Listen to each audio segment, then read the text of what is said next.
So for the past 6 months, I've been helping launch a new YouTube channel called the LOL Podcast. And while filming and editing for these guys, I ran into an issue that I wanted to help solve. 2, 1. Oh, was I supposed to go when you said 1? Yeah. Okay. Oh my Redo God. it. 3, 2, 1. Hey guys, today we've got something extra special that'll make your holiday freak off. Hold on. Now on this channel, I reviewed a ton of teleprompters in the past, so what makes this any different? And hold on, we'll definitely get there in this video, I promise. We'll talk about all the negatives and the advantages of using this type of teleprompter over the ones I've reviewed in the past. But first, let's actually talk about those ones I've reviewed so that we can understand how this new teleprompter actually solved the problem that I had with the LOL podcast. So once you actually get big in the podcast industry, or really I guess even as a content creator, you begin to do sponsorships and ads. So as the podcast continued to grow, we eventually did get those sponsors, which means we had to begin to film ads. Most of them require you to do at least a 1-minute segment, and this can be very difficult for someone who's not used to doing ads or sponsorship brand deals like these. Reading this much information, word by word, paragraph by paragraph, exactly how they want you to say it. And yeah, you do want to let your personality come through. You do want to allow some extra parts to fit in there. It definitely just has to be over a minute, and it can't be too long because people are going to click off your video. Can be quite difficult if you're just getting started in the podcast sponsor brand deal area. Which brings me to this video, which is why I reached out to see if Glide Gear can send me this teleprompter so that we can see if it would actually fix the issue that we were having with the brand deals. So before we had the teleprompter, the way the ads would go is that Maverick, Harper, or Kate would literally have like a whole list of things that they need to mention within a minute, and they would take their phone, read an entire paragraph, turn to the screen, and then try to deliver that line. And then they would go back to their phone, read the next paragraph, turn and try to deliver it, and over and over and over again. And so you can only imagine how much of a headache it was for me in the editing room trying to piece all these things together. Now at first it was super funny seeing these guys look at this teleprompter and try to figure out how it works. To them, they thought it was like some type of magic. Sorry to interrupt this episode, guys, but I need to let you know that today's episode is brought to you. I can't get over this. This is so cool, Joe. Like I can't. Like I'm reading it in front of the, like that's magic. I don't understand. You read it on the camera's on the other side. And it doesn't pick up the words. Through the words. And it doesn't pick up the words. Like, it's crazy. Oh, so the camera's through there? Yeah. Yeah, he's filming you. Do I have to stare at something, or do I have to keep looking down and up or something? Like, because But the camera's directly behind it, so ideally you want to like just run at it. oh, cool. Oh, I see the camera. Yeah. Do you guys ever feel like money is just flying out of your account towards subscriptions? So if you guys aren't filmmakers, I'm sure that you would actually have the same exact effect as well. You would think it's like magic because you're looking directly at the camera. You can't see it. All you can see are the words on this huge piece of glass, and the camera can't see those words.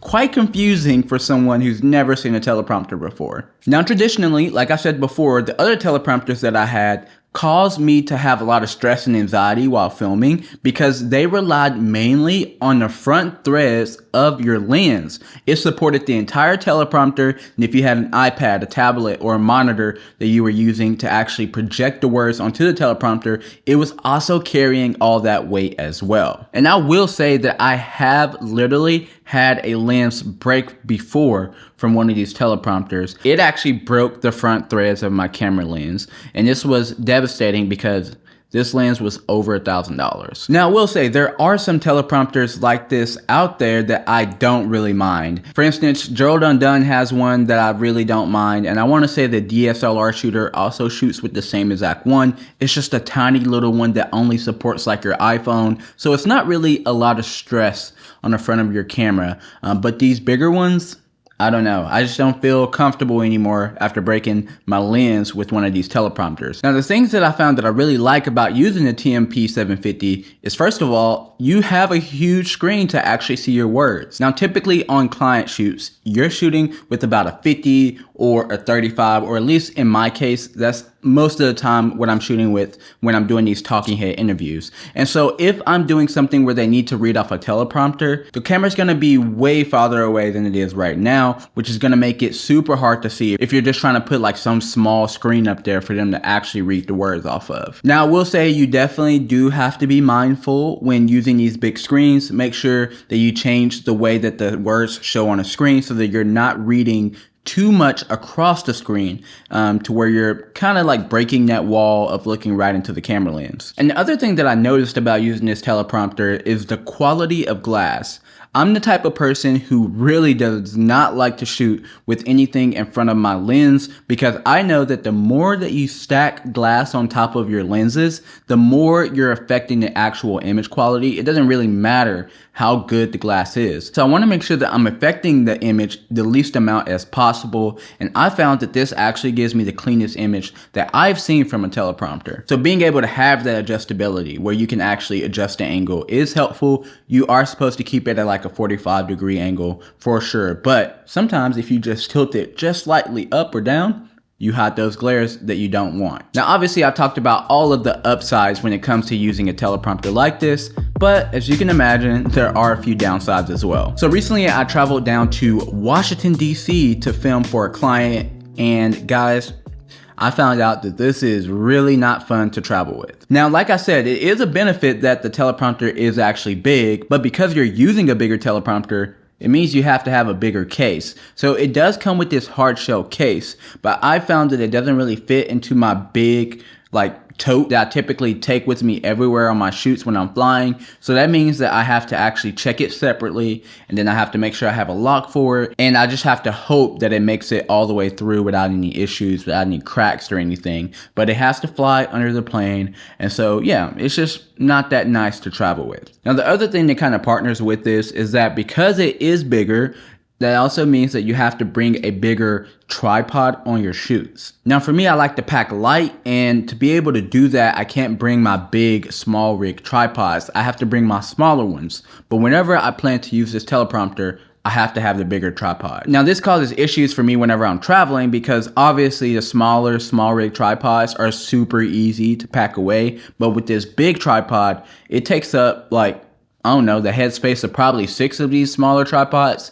So I have to accommodate for that space lost in some way. So after I had this all set up for the LOL podcast and we were doing our ads and our brand deals, which have progressed even more, so that means we're doing quite a bit more. It has become so much easier for these guys to do their ads and deliver on camera and allow their personality to come out quite a bit more. Do you guys ever feel like money is just flying out of your account towards subscriptions you don't even want anymore?